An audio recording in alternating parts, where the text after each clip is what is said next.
नमस्कार साथियों, स्वागत है आपका हमारे YouTube चैनल में। आप छत्तीसगढ़ की किस जगह से हमारे समाचार सुन रहे हैं, कृपया कमेंट बॉक्स में लिखकर हमें जरूर बताएं। रायपुर से प्रस्तुत है छत्तीसगढ़ के प्रादेशिक समाचार। समाचारों के साथ में रजनी शुक्ला। पहले मुख्य समाचार। प्रधानमंत्री नरेंद्र मोदी आज वीडियो कॉन्फ्रेंसिंग के जरिए विकसित भारत संकल्प यात्रा के लाभार्थियों से बातचीत करेंगे। रामलला दर्शन योजना के तहत छत्तीसगढ़ से पहला जत्था 7 फरवरी को रवाना होगा। राज्य ओपन स्कूल द्वारा आयोजित समय सारणी के अनुसार 12वीं बोर्ड की परीक्षा 9 मार्च और 10वीं की परीक्षा 11 मार्च से शुरू होगी।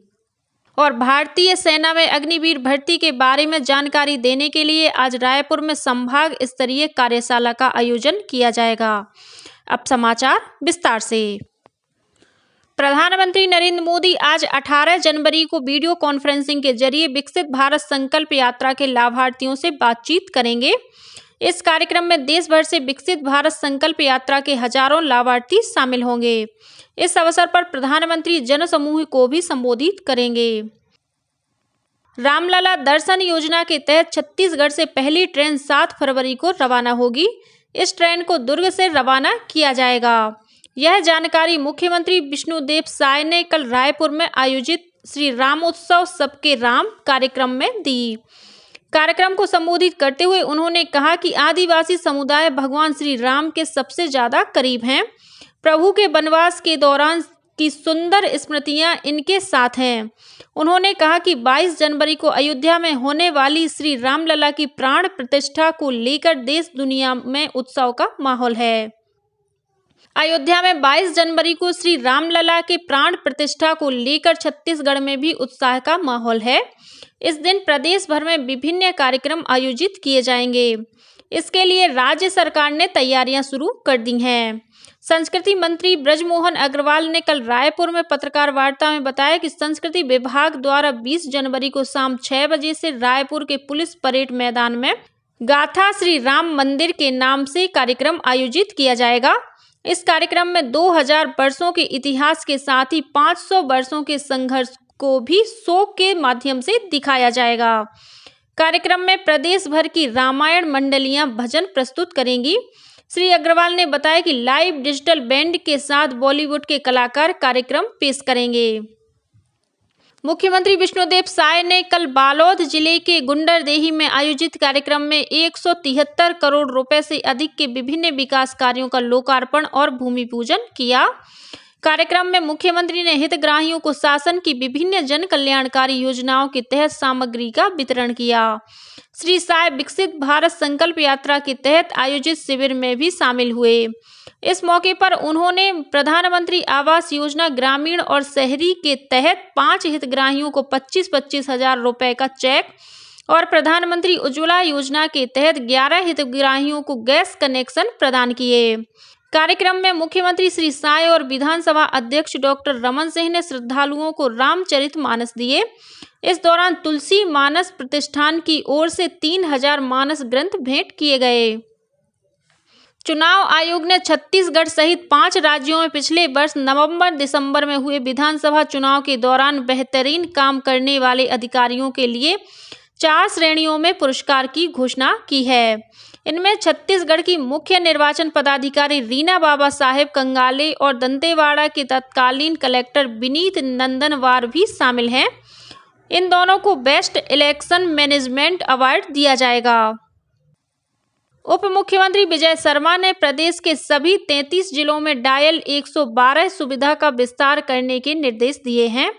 श्री शर्मा ने कल रायपुर के सिविल लाइन स्थित डायल 112 के कंट्रोल रूम में पुलिस के वरिष्ठ अधिकारियों के साथ हुई बैठक में कहा कि इस सुविधा को प्रदेश भर में लागू किया जाए। बैठक में अधिकारियों ने कंसल्टेंट कंपनी द्वारा तैयार की गई प्रस्तावित परियोजना के बारे में जानकारी दी। श्री शर्मा ने अधिकारियों को इस व्यवस्था को और बेहतर बनाने के निर्देश दिए। उन्होंने कहा कि जरूरतमंद लोगों को तत्काल सहायता मिले, इसका खास तौर से ध्यान रखा जाए। गौरतलब है कि फिलहाल डायल 112 की सुविधा रायपुर सहित 16 जिलों में संचालित की जा रही है।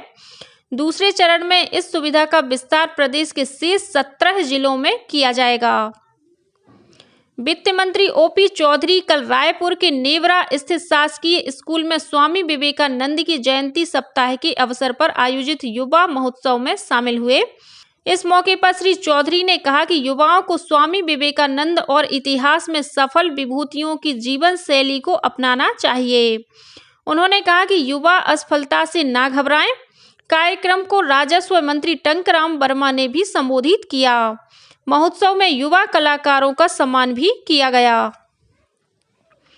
दंतेवाड़ा जिले में कल शाम सुरक्षा बलों के साथ हुई मुठभेड़ में 5 लाख रुपए का एक इनामी माओवादी मारा गया है। मिली जानकारी के अनुसार बारसूर थाना क्षेत्र में माओवादियों की मौजूदगी की सूचना मिलने पर डीआरजी बस्तर फाइटर्स और सीआरपीएफ की संयुक्त टीम सर्चिंग के लिए रवाना की गई। इस दौरान मंगनार के जंगल में माओवादियों ने सुरक्षा बलों पर फायरिंग शुरू कर दी।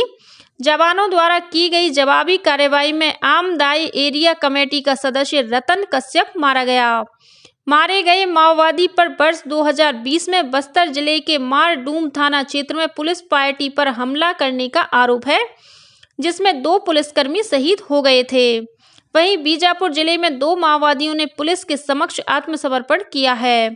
समर्पण करने वालों में गंगालूर एरिया कमेटी का प्लाटून कमांडर और भूमकाल मिलिशिया का एक सदस्य शामिल है। आत्मसमर्पण करने वाले इन माओवादियों को राज्य सरकार की पुनर्वास नीति के तहत 25-25 हजार रुपए की प्रोत्साहन राशि प्रदान की गई। माड़ और उत्तर बस्तर संभाग में प्रतिबंधित संगठन के माओवादियों की उपस्थिति की सूचना पर कांकेर, नारायणपुर और गढ़चिरौली के सीमावर्ती क्षेत्रों में 12 से 16 जनवरी तक सुरक्षा बलों ने सूर्य शक्ति अभियान चलाया। इस दौरान कई स्थानों पर पुलिस और माओवादियों के बीच मुठभेड़ हुई। वहीं सुरक्षा बलों ने बड़ी मात्रा में माओवादी सामग्री बरामद करने में सफलता हासिल की है। बस्तर रेंज के पुलिस महानिरीक्षक सुंदर राज पी ने बताया कि कई स्थानों पर माओवादियों द्वारा बनाए गए स्मारकों को ध्वस्त किया गया है। वहीं मुठभेड़ के दौरान 2 माओवादियों के शव भी बरामद किए गए हैं। पुलिस ने कुछ माओवादियों को गिरफ्तार किया है। छत्तीसगढ़ राज्य ओपन स्कूल द्वारा आयोजित परीक्षा की समय सारणी जारी कर दी गई है।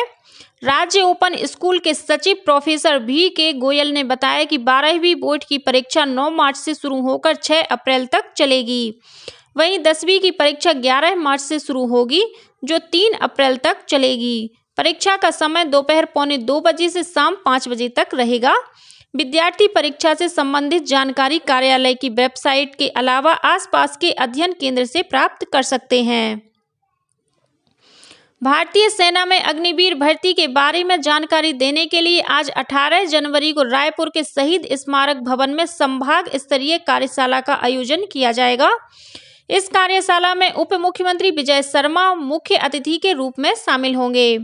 कार्यशाला में भारतीय वायुसेना के विंग कमांडर पारस अग्रवाल और भारतीय थल सेना कार्यालय रायपुर के मेजर P.K. माथुर अग्निवीर भर्ती के संबंध में जानकारी देंगे। उप संचालक रोजगार A.O. लॉरी ने बताया कि भारतीय वायुसेना में अग्निवीर भर्ती के लिए आज से 6 फरवरी तक और भारतीय थल सेना में अग्निवीर भर्ती के लिए 8 फरवरी से 21 मार्च तक ऑनलाइन पंजीयन किया जाएगा। इस बारे में कार्यशाला में जानकारी दी जाएगी। राज्य सरकार द्वारा जारी दिशा निर्देशों के अनुसार पुलिस मुख्यालय से पुलिस कर्मियों के साप्ताहिक अवकाश के संबंध में आदेश जारी कर दिया गया है। गृह मंत्री विजय शर्मा से फील्ड में तैनात पुलिस कर्मियों ने मुलाकात कर साप्ताहिक अवकाश के संबंध में जानकारी दी थी, जिसे गंभीरता से लेते हुए गृह मंत्री ने पुलिस महानिदेशक अशोक जुनेजा को साप्ताहिक अवकाश के लिए निर्देशित किया था। पुलिस महानिदेशक ने जारी निर्देशों का कड़ाई से पालन करने कहा है। इस आशय का पत्र उन्होंने समस्त पुलिस इकाइयां छत्तीसगढ़ को प्रेषित किया है। जारी परिपत्र में यह भी उल्लेखित किया गया है कि आरक्षक से निरीक्षक स्तर के पुलिस अधिकारियों को साप्ताहिक अवकाश प्रदान करने हेतु जारी संदर्भित दिशा निर्देशों एवं समय समय पर जारी किए गए दिशा निर्देशों का अक्षरशः पालन सुनिश्चित किया जाए। बालोद जिले के गुंडरदेही में पिछले दिनों युवती के साथ सामूहिक दुष्कर्म की घटना को कांग्रेस ने गंभीरता से लिया है। इस मामले में प्रदेश कांग्रेस अध्यक्ष दीपक बैज ने पूर्व मंत्री और विधायक अनिल भेड़िया के नेतृत्व में 7 सदस्यीय जांच समिति गठित की है। यह समिति गांव का दौरा कर पीड़िता परिजनों और ग्रामीणों से चर्चा करने के बाद रिपोर्ट तैयार करेगी और उसे कांग्रेस कमेटी को सौंपेगी। प्रदेश में अब तक करीब 116 लाख मीट्रिक टन की धान खरीदी समर्थन मूल्य पर की जा चुकी है। इसके साथ ही धान खरीदी के अब तक के सारे रिकॉर्ड टूट गए हैं। पिछले साल समर्थन मूल्य पर 107 लाख मीट्रिक टन से अधिक धान की खरीदी की गई थी। खाद्य विभाग के अधिकारियों ने बताया कि धान खरीदी के एवज में इस वर्ष किसानों को करीब 23,448 करोड़ रुपए का भुगतान किया गया है। और अब कुछ अन्य खबरें संक्षेप में। बलरामपुर रामानुजगंज जिले के तातापानी में आयोजित 3 दिवसीय तातापानी महोत्सव का कल समापन हुआ। समापन समारोह में स्वास्थ्य मंत्री श्याम बिहारी जायसवाल और कृषि मंत्री रामविचार नेताम शामिल हुए। इस मौके पर उन्होंने कहा कि तातापानी को पर्यटन स्थल के रूप में विकसित करने के लिए मास्टर प्लान तैयार किया जाएगा। खेल मंत्री टंकराम वर्मा ने कल रायपुर जिले के नेवरा में गांधी चौक स्थित हनुमान और जगन्नाथ मंदिर परिसर में झाड़ू लगाकर लोगों को सफाई का संदेश दिया। अंबिकापुर कलेक्टर विलास भोसकर ने बुधवार को अजरमा स्थित वृद्धाश्रम में पहुंचकर बुजुर्गों से बात की और उनका हाल चाल जाना।